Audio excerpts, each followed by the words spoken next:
Hello students, आज का हमारा टॉपिक है motion with uniform velocity in a plane. हम एक पॉइंट ऑब्जेक्ट कंसीडर करते हैं। ये point object X Y plane में मूव कर रहा है और एक यूनिफॉर्म वेलोसिटी v से मूव कर रहा है। हम इस आर्टिकल के अंदर डिस्प्लेसमेंट फाइंड आउट करेंगे, वेलोसिटी फाइंड आउट करेंगे और इक्वेशन ऑफ पाथ को निकालेंगे।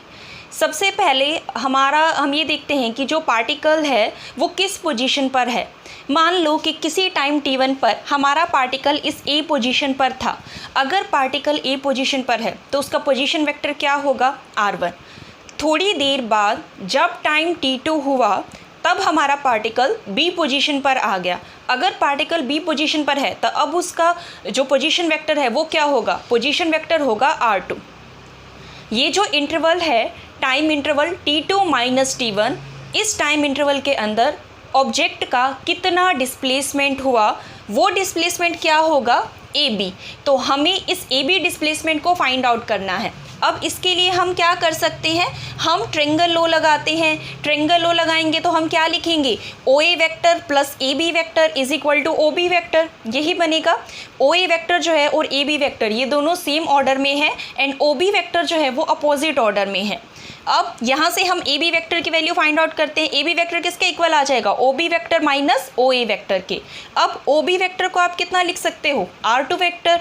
OA वेक्टर को कितना लिख सकते हो, R1 वेक्टर। तो हमारा जो AB वेक्टर है, ये AB वेक्टर क्या बता रहा है, ये बता रहा है डिस्प्लेसमेंट को बता रहा है। तो डिस्प्लेसमेंट कितना हुआ, R2 vector minus R1 vector. अब ये जो R1 वेक्टर है मैं इसको कैसे लिख सकती हूँ, R1 वेक्टर को लिखा जा सकता है x1 i cap plus y1 j cap. जब हमारा ऑब्जेक्ट A पॉइंट पर है तब उसके जो कोऑर्डिनेट्स हैं वो क्या है, x1 y1।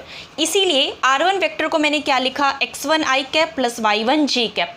जब हमारा ऑब्जेक्ट B पोजीशन पर है उस वक्त इसके कोऑर्डिनेट्स क्या हैं, x2 y2। तो इसीलिए R2 वेक्टर को मैं कितना लिख सकती हूँ, x2 i cap plus y2 j cap.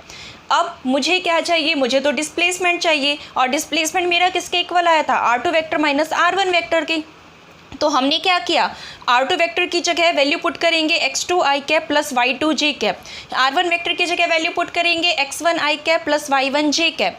अब जो आई कैप है उसको आप कॉमन ले लीजिए। आई कैप को कॉमन लेंगे तो ब्रैकेट में क्या आ जाएगा, x2 माइनस x1। जे कैप को कॉमन लेंगे तो ब्रैकेट में क्या आ जाएगा, y2 माइनस y1।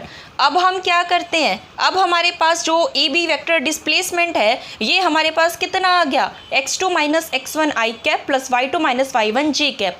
ये तो डिस्प्लेसमेंट वेक्टर आया, वेक्टर फॉर्म में हमने इसको रिप्रेजेंट कर दिया। अब हम इसका मैग्नीट्यूड देखते हैं। मैग्नीट्यूड कितना लिखेंगे, मैग्नीट्यूड के लिए मैग्नीट्यूड वाला सिंबल लगाना होगा। मैग्नीट्यूड किसके इक्वल आ जाएगा, root x2 minus x1 square plus y2 minus y1 square. Velocity vector किसके इक्वल होगा, वेलोसिटी वेक्टर इक्वल होता है डिस्प्लेसमेंट ओवर टाइम टेकन के इक्वल। डिस्प्लेसमेंट हमारा किसके इक्वल आया था, R2 vector minus R1 vector के। टाइम किसके इक्वल है, t2 माइनस t1। हमने यही टाइम इंटरवल कंसीडर किया था। तो अब वेलोसिटी वेक्टर जो है वो किसके इक्वल आ गया, R2 minus R1 vector divided by t2 minus t1।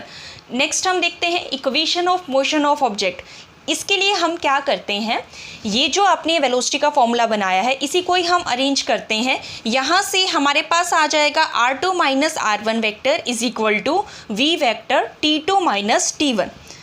अब R2 वेक्टर जो है किसके इक्वल आ जाएगा, आप ये जो R1 वेक्टर है R1 वेक्टर को राइट हैंड साइड में ले जाइए, तब R2 वेक्टर इक्वल आ जाएगा R1 vector plus V vector t2 minus t1। ये इक्वेशन हमारे पास आ चुकी है।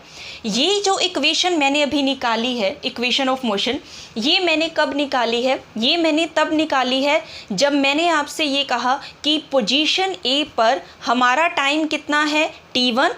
जब हमारा ऑब्जेक्ट पोजीशन B पर है उस वक्त टाइम कितना है, t2।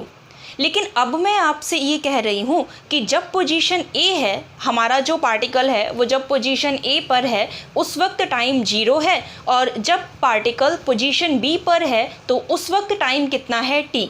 अब उस वक्त देखते हैं क्या होगा। मैं आपको दोनों का कंपैरिजन करके बताती हूँ कि अब तक मैंने जो करवाया इस इक्वेशन में मैंने क्या माना था और आगे जो मैं इक्वेशन फाइंड आउट करूँगी उसमें मैं क्या मानकर चलूँगी।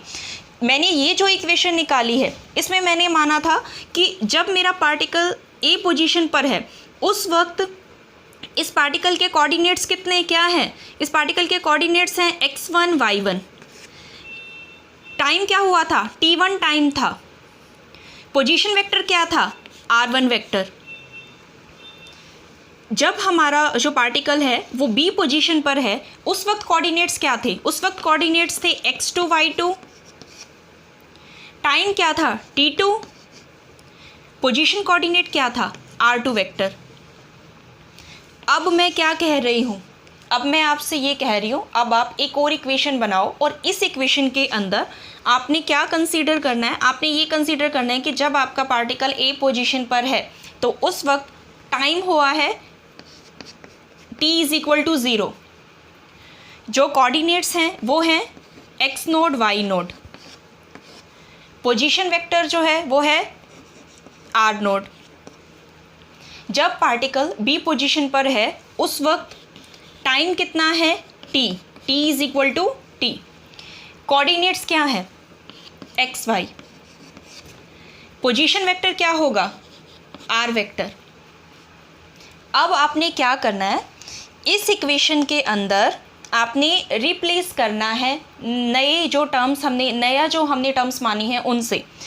r2 वेक्टर को आप किससे रिप्लेस करोगे? देखो ये जो r2 वेक्टर है, r2 वेक्टर को आप रिप्लेस करोगे r से, r1 वेक्टर को रिप्लेस करोगे r नोट से, t1 टाइम को रिप्लेस करोगे 0 से, t2 को रिप्लेस करोगे t से, x1 y1 को रिप्लेस करोगे x नोट y नोट से और x2 y2 को रिप्लेस करोगे x y से। अब आपने इस इक्वेशन के अंदर यही करना है। आइए करते हैं। जो ये r2 वेक्टर है, r2 वेक्टर ये रहा, आपने इसको किससे रिप्लेस करना है? r से। देखिए ये r2 वेक्टर है, इसको r से रिप्लेस कर दिया गया है। r1 वेक्टर जो है इसको किससे रिप्लेस करना है? r नोट से। r1 को r नोट से रिप्लेस कर दिया। जो v वेक्टर है, v वेक्टर को आप किससे रिप्लेस करोगे? v वेक्टर हमारा यही रहेगा, इसको आपने रिप्लेस नहीं करना है। हमने यहाँ पर माना था कि वो यूनिफॉर्म वेलोसिटी v से मूव कर रहा है, तो टाइम इंटरवल चाहे t2 माइनस t1 हो या फिर टाइम इंटरवल t हो, तो दोनों में ही आपकी जो यूनिफॉर्म वेलोसिटी होगी वो तो सेम रहेगी, इसीलिए v वेक्टर यही रहेगा। टाइम जो t2 है, t2 को आप किससे रिप्लेस करोगे? t से। t2 की जगह मैंने t लिखा है। t1 को आप किससे रिप्लेस करोगे? 0 से। t1 की जगह मैंने 0 लिखा है। अब इसको आगे सोल्व करेंगे तो हमारा जो r वेक्टर है वो किसके इक्वल आ जाएगा? r वेक्टर इक्वल आ जाएगा r naught vector plus v vector t। अब क्या करेंगे? अब हम इनको कार्टेशियन कोऑर्डिनेट्स की फॉर्म में लिखेंगे। मींस जो r वेक्टर है, r वेक्टर को आप कैसे लिख सकते हैं? r वेक्टर को मैं लिख सकती हूँ X I cap plus Y J cap. r naught vector को कैसे लिख सकते हैं? X naught I cap plus Y naught J cap. v vector को आप कैसे लिख सकते हैं? v वेक्टर को लिख सकते हैं V X I cap plus V Y J cap. V X जो है वो v वेलोसिटी का कंपोनेंट है x डायरेक्शन में, वी वाई जो है वो वेलोसिटी का कंपोनेंट है y डायरेक्शन में। इसके बाद आप क्या करेंगे? इसके बाद आपने आई कैप को कॉमन लेना है। जब आप आई कैप को कॉमन लेंगे, आपने राइट हैंड साइड में आपके पास दो टर्म्स दी गई हैं, आई कैप वाली दो टर्म्स हैं, इन दोनों टर्म्स में आप आई कैप को कॉमन ले लीजिए। ब्रैकेट में क्या आ जाएगा? X naught plus V X T. ऐसे ही दो टर्म्स हैं जिसमें जे कैप है, तो आप इसमें क्या करेंगे? जे कैप कॉमन लीजिए, क्या आ जाएगा? Y naught plus V Y T. अब यहाँ से देखिए, अब हम इनको कंपैरिजन करते हैं।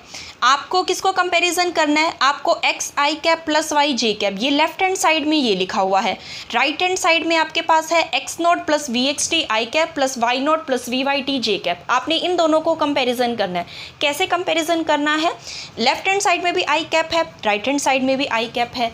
ये इक्वेशन ट्रू है तो इसका मतलब ये होगा कि लेफ्ट हैंड साइड में आई कैप का जो कॉफिशिएंट है वो इक्वल होगा राइट हैंड साइड में आई कैप का जो कॉफिशिएंट है। मींस मेरे पास क्या आ जाएगा? x is equal to X naught plus V X T. Left hand side में जे कैप का जो कॉफिशिएंट है और राइट हैंड साइड में जे कैप का जो कॉफिशिएंट है वो दोनों भी आपस में कैसे होंगे? इक्वल होंगे। तो मैं लिखूंगी y is equal to Y naught plus V Y T.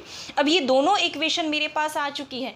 आप समझ सकते हैं इस equation of path. Equation of path का मतलब क्या है कि स्टार्टिंग में हमने आपसे ये कहा था कि हमारा जो पॉइंट ऑब्जेक्ट है वो एक्स वाई प्लेन में मूव कर रहा है। एक्स वाई प्लेन में जब वो मूव करेगा तब उसका पाथ कैसा होगा, उसके लिए हम पहले इक्वेशन को फाइंड आउट करेंगे, फिर हम ये डिसाइड करेंगे कि इसका पाथ जो होगा वो कैसा होगा। तो हम क्या करते हैं, आपने दो इक्वेशन फाइंड आउट की हैं, x is equal to X naught plus V X T, Y is equal to Y naught plus V Y T. अब आप क्या करें, जो फर्स्ट इक्वेशन है x is equal to X naught plus V X T, इसमें से आप t की वैल्यू फाइंड आउट कीजिए। t की वैल्यू कितनी आ जाएगी, x minus X naught divided by V X. अब ये जो t की वैल्यू आई है इसको आपने इस सेकेंड इक्वेशन में पुट करना है। जब आप इस इक्वेशन में पुट करेंगे तब आपके पास क्या आ जाएगा, तब आपके पास आ जाएगा y is equal to Y naught plus V Y X minus X naught divided by V X. ये जो इक्वेशन है, ये इक्वेशन किससे रिजेंबल कर रही है, ये एक स्ट्रेट लाइन इक्वेशन है, स्ट्रेट लाइन इक्वेशन है और इसका जो स्लोप है वो स्लोप कितना है, V Y by V X है। Hence the path of an object moving with uniform velocity in two dimension is a straight line.